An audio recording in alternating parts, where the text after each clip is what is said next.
had no doubt that Marcos was his friend Rafael Gillen, a pacifist. Max Apatow closed the first successful linguistic profiling confirmation case in the history of law enforcement based on these achievements. This new science was developed, giving way to what is now called forensic linguistics. This motivated a new division of forensic linguistics, called criminal profiling in law enforcement. Forensic linguistic evidence also played a role in the investigation of the 2005 disappearance of Julie Turner, a 40-year-old woman living in Yorkshire. After she was reported missing, her partner received several text messages from Julie's mobile phone, such as "stopping at Jill's back later, need to sort my head out," and "tell kids not to worry, sorting my life out, sick, be in touch to get some things."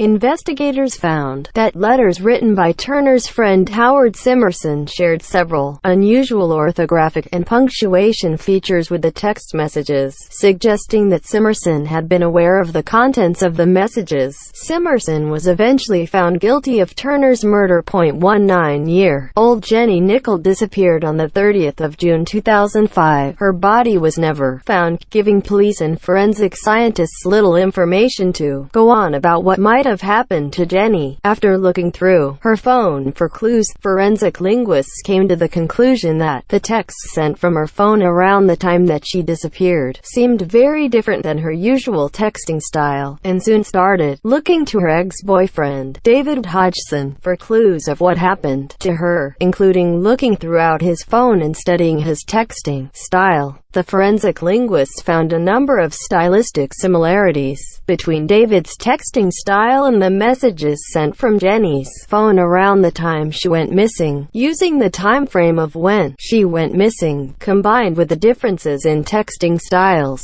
and other forensic details, Jenny's murderer, David Hodgson, was convicted. The analysis of the text messages and their submission in court helped to pave the way for forensic linguistics to be acknowledged as a science in UK law, rather than opinion. To this day, her body has not been found, but justice was still served for her and her family because of forensic linguistics. Forensic linguist John Olson gave evidence in a murder trial on the meaning of juking in connection with a stabbing during the appeal against the conviction of the Bridgewater 4. The forensic linguist examined the written confession of Patrick Malloy, one of the defendants, a confession which he had retracted immediately, and a written record of an interview which the police claimed took place immediately before the confession was dictated. Malloy denied that the interview had ever taken place, and the analysis indicated that the answers in the interview were not consistent with the questions being asked. The linguist came to the conclusion that the interview had been fabricated by police. The conviction against the Bridgewater 4 was quashed before the linguist in the case, Malcolm Coulthard, could produce his evidence. In an Australian case reported by Eggleston, a farewell letter had apparently been written by a woman prior to her disappearance. The letter was compared with a sample of her previous writing and that of her husband. Eggleston came to the conclusion that the letter had been written by the husband of the missing woman, who subsequently confessed to having written it and to having killed his wife. The features analyzed included sentence breaks, marked themes, and deletion of prepositions. In 2015, there was a horrible house fire where a father was able to save his children, but his wife died in the house. The police thought that the fire was actually not an accident, but instead was a cover-up of the father murdering the mother. The forensic linguists were able to obtain the phone of both the father and mother, and realized that there were texts still being sent from the mother's phone the whole day, long after the police thought she had died. Using information from the two phones, the linguists were able to study the texting styles of both parents to see if they could obtain any more information about what happened that day. It turned out that the texts sent from the wife's phone were actually the husband pretending to be the wife, so that no one would know she was murdered, and everyone would believe that she perished in the house fire. The forensic linguists were able to figure this out by studying the husband's texting style, spelling errors, and more, and were able to come to the conclusion that the text sent after the wife was thought to be deceased was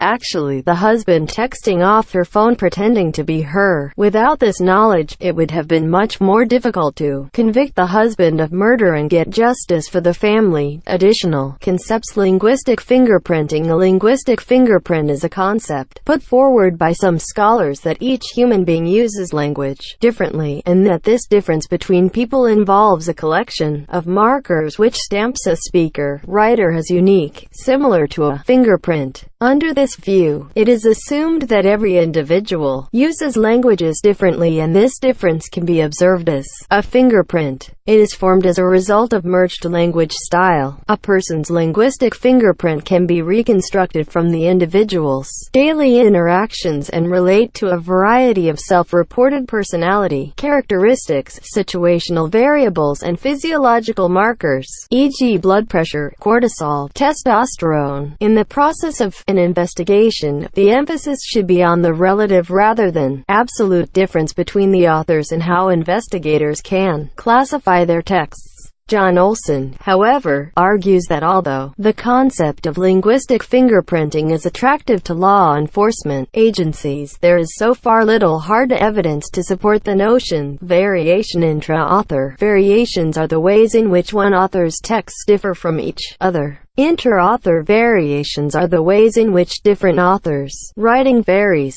Two texts by one author do not necessarily vary less than texts by two different authors. Genre. When texts are being measured in different genres, considerable variation is observed, even though they are by the same author. Text type. Personal letters contain more interrelationship bonding strategies than academic articles or term papers. Fiction versus non-fiction. Some fiction writers are journalists. Due to the different demands of each medium, they can be completely different from one another, and this results in intra-author variation. Private versus public. A politician writing a political speech, which is a public text, will differ greatly from a private text to a friend or family member. Time-lapse. The greater the time-lapse between two works, the greater the likely variation. Language changes more than we realize in a relatively short span of time, influencing our susceptibility to language changes around us.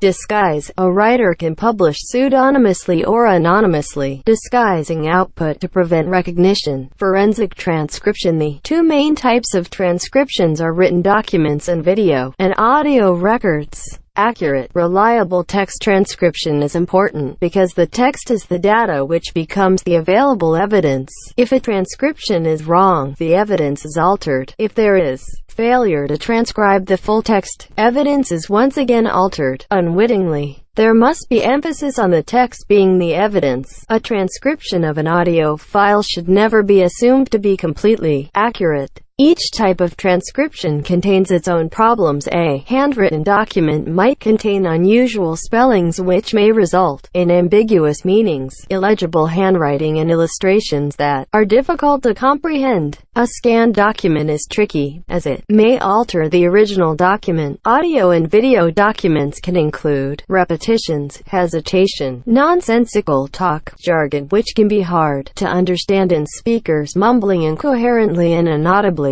Non-linguistic sounds such as crying and laughing may also be included in the audio and video text, which cannot be transcribed easily. Because of this, civil libertarians argued that interrogations in major criminal cases should be recorded and the recordings kept, as well as transcribed.